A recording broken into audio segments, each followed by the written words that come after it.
it's, even though oil paints are very stiff, it still is very fluid. You know, Yeah. whenever you try to paint, something or the other will distort the shapes. So Yeah. it I is. guess what I mean by it is what I mean by that is that, trying to fix the angles and the curves by eye is difficult. It's much easier to when they're you know exactly what there are on the canvas. Once I cover them and I lose the drawing, then it's hard to fix it. And you can also do it in a very geometric manner. Yeah. For instance, I'll just give you Yeah. something right now. So we have this area and we need to create a geometric shape. Now it's easy for me to do something like this. How do you think I'll be able to do that?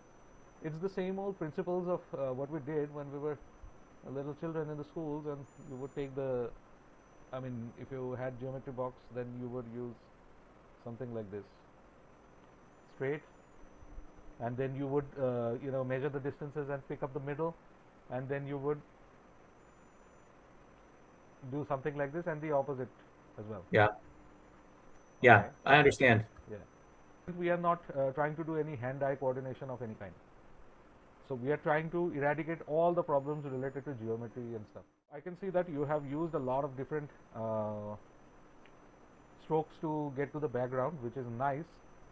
One thing that I would tell you to do, or rather not to do, is when you have darker areas, this painting will have a lot of darker areas, but when you have a bigger darker area, you shouldn't paint horizontally.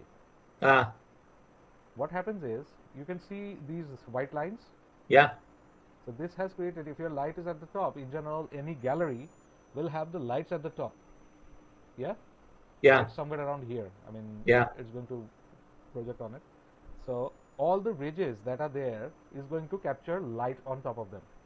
Now this is a very important piece of technique for modern art, that all the ridges that you have been able to create should have light on top of them. But in this case, when you're trying to create the extreme darkness in the Yeah. background, you need to create the vertical strokes.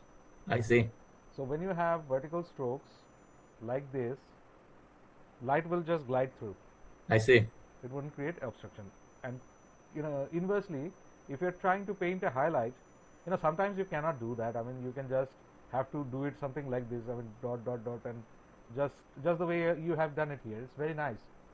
But sometimes you really can't do anything but to do it like this. But otherwise, general principle is that you must use a horizontal stroke for the highlights, so that they will catch the maximum amount of light. Okay.